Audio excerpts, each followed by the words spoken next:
The coffee shop was crowded, loud, and moving faster than anyone noticed.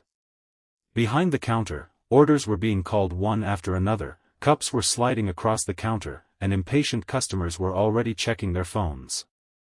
But near the end of the line stood a young woman who seemed trapped inside a world no one else could enter. She pointed helplessly at the menu, trying to explain what she wanted, but the cashier couldn't understand her gestures. The woman tried writing something on her phone, but the people behind her began sighing impatiently. Her face turned red with embarrassment. Then, just as she lowered her eyes and prepared to walk away without ordering anything, a single father standing behind her gently tapped her shoulder. When she turned around, he raised his hands and signed 4 simple words that she had almost forgotten strangers could say to her: "I understand. You are not alone." And the smile that appeared on her face changed the entire coffee shop.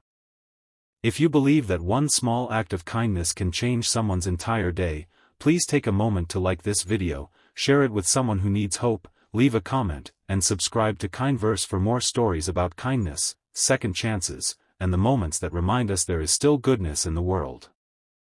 Her name was Emily Carter, and she was 29 years old. She had been deaf since birth, but she had never considered her deafness a weakness.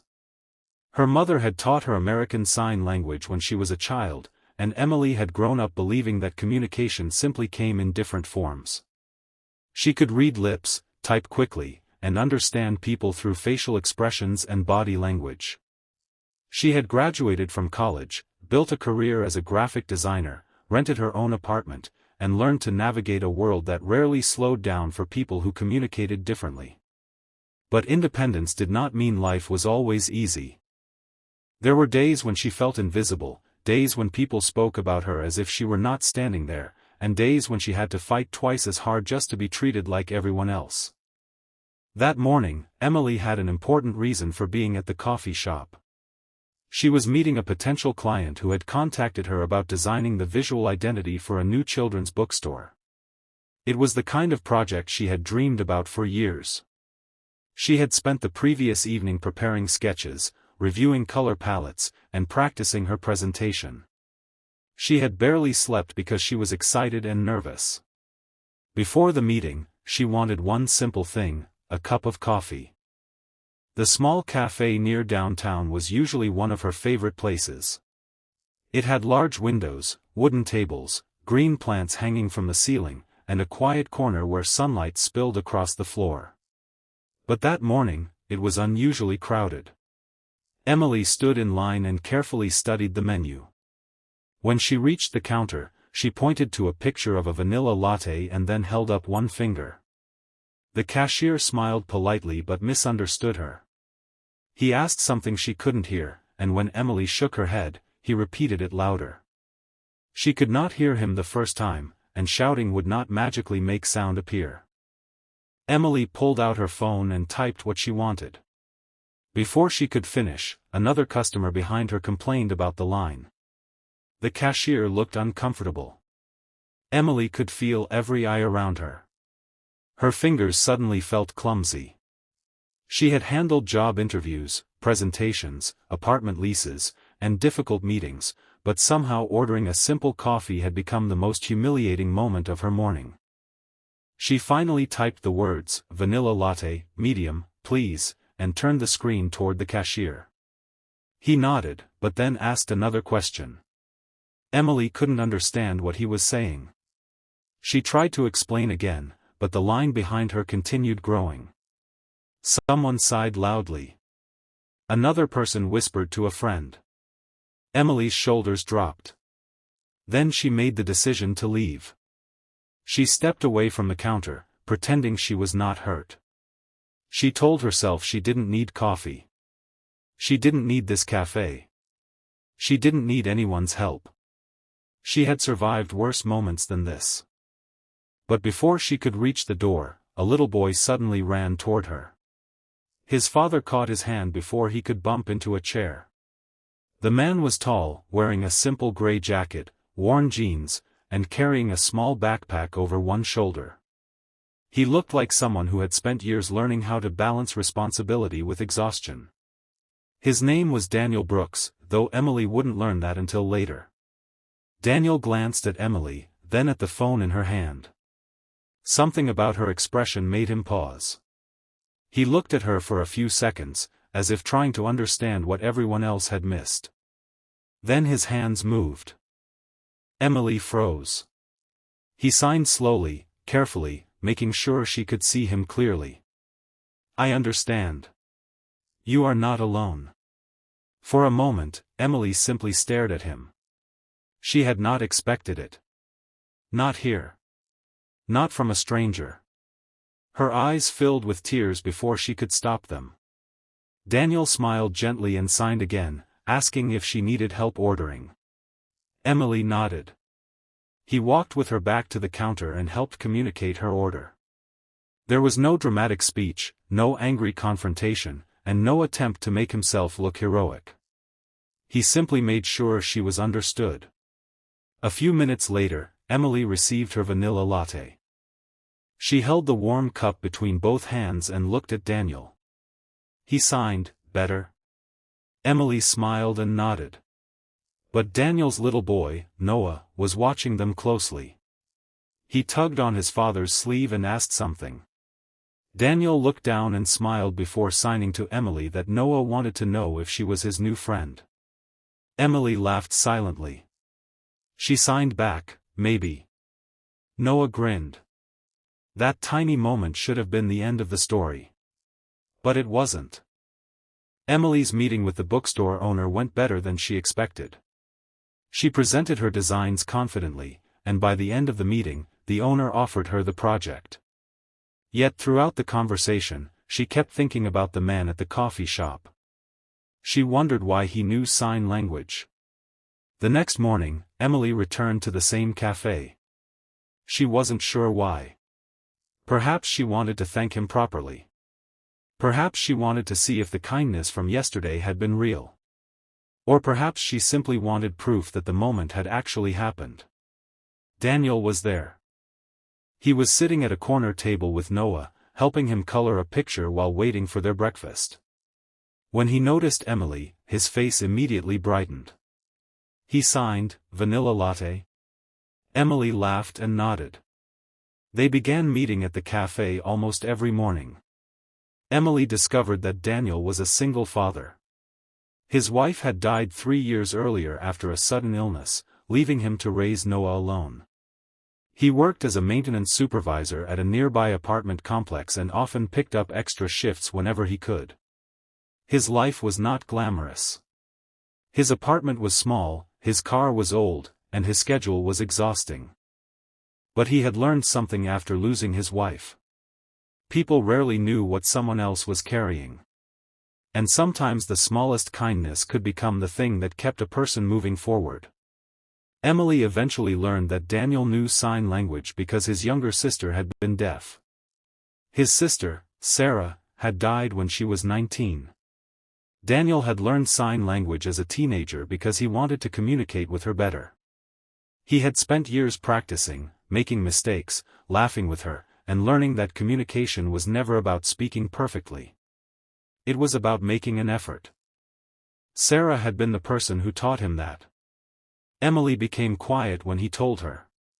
For the first time, she understood why his signing had felt different. He wasn't performing kindness. He knew what it meant. Their friendship grew slowly. Daniel helped Emily feel less alone in a world that often made her feel like an inconvenience. Emily helped Daniel remember that he was more than a tired father constantly trying to survive from one paycheck to the next. She brought art supplies for Noah. Daniel helped Emily move a heavy bookshelf into her apartment. Noah began calling Emily Miss Emily, then eventually just Emily. But just as their lives began finding a comfortable rhythm, something happened that threatened to destroy it. Emily's father contacted her after years of silence. He had left the family when she was 14. He had always struggled to accept having a deaf daughter. He had once told Emily's mother that raising Emily was too difficult and that she would never have a normal life. Emily had spent years believing she had finally escaped the pain of his rejection. Now he wanted to see her. The meeting reopened wounds Emily had carefully buried. Her father apologized, but the apology felt incomplete. He spoke about how difficult his life had been, how he had made mistakes, and how he wanted another chance. Emily wanted to forgive him. But forgiveness was not the same as forgetting. That night, she sat alone in her apartment, looking at old photographs. She remembered being a little girl and watching her father walk away. She remembered her mother holding her while she cried. She remembered wondering whether there was something wrong with her. For years, she had believed she needed to prove that she was worthy. But sitting there in the quiet, Emily finally understood something. She had never needed to prove it. She had always been worthy. The next morning, Emily didn't go to the cafe. Then the next day. Then another. Daniel worried. He sent messages, but Emily didn't respond. He knew better than to force her to talk. Instead, he took Noah to her apartment building and left a small paper bag at her door. Inside was a vanilla latte and a folded piece of paper. On the paper was a simple drawing Noah had made. It showed 3 people holding hands. Above them, in crooked handwriting, were the words, "Family can be people who choose you." Emily stared at the drawing for a long time. Then she cried. Not because she was broken. Because she finally realized she wasn't alone. A week later, Emily returned to the cafe. Daniel was sitting at their usual table. He looked up. Emily smiled. She walked toward him and signed something that made his eyes fill with tears. "Thank you for seeing me." Daniel shook his head gently and signed back, "You were always worth seeing." Emily sat beside him. Outside, the city continued rushing past the windows. Cars moved through traffic. People hurried to work. Phones rang. Doors opened and closed. But inside that little cafe, everything seemed to slow down. No one noticed the significance of the moment. No one needed to. Because sometimes the greatest changes in our lives don't arrive with applause. Sometimes they happen quietly. A stranger notices someone struggling. A father teaches his child that kindness matters. A woman who once believed she was invisible discovers that someone sees her.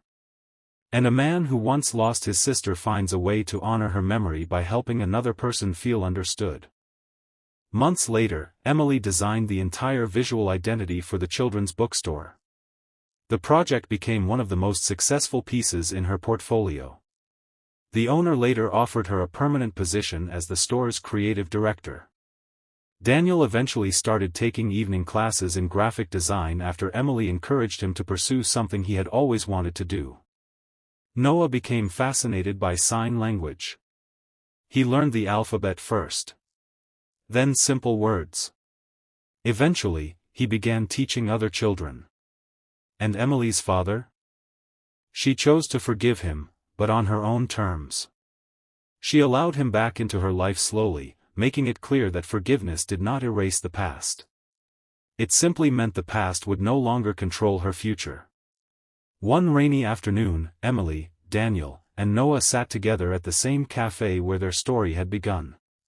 Noah proudly signed a sentence to Emily. "You are my family." Emily covered her mouth as tears rolled down her cheeks. Daniel looked away for a moment, pretending to study the menu because his own eyes were filling with tears. Emily reached across the table and held his hand. Sometimes, people enter our lives for reasons we don't understand at first. Daniel thought he had simply helped a woman order coffee. Emily thought she had simply met a kind stranger. Noah thought he had simply found a new friend. But that one small moment became a bridge between 3 lonely hearts. And perhaps that's what kindness really is. It is not always about saving someone from a disaster. Sometimes it is simply making room for someone who feels forgotten. Sometimes it is learning a few signs so another person can feel heard. Sometimes it is sitting beside someone when they have no words left. And sometimes, Kindness is a cup of coffee placed gently into the hands of someone who was about to walk away believing nobody cared. If this story touched your heart, please like the video, share it with someone who believes in kindness, and subscribe to Kindverse. Your support helps these stories reach more people who may need a little hope today. And before we end, I want to ask you something special. Comment, "Kindness connects us," if you believe one small act of kindness can change someone's life. Because you never know what the person standing beside you is carrying. The tired cashier may be fighting his own battle. The stranger sitting alone may be grieving. The person struggling to communicate may have spent years feeling invisible. And the person who looks like they don't need help may secretly be waiting for someone to notice. So the next time you see someone struggling, don't look away. Slow down. Be patient. Make an effort. Because you may think you're only helping them order a cup of coffee. But to them, you might be saying something much bigger. You matter. I see you. You are not alone.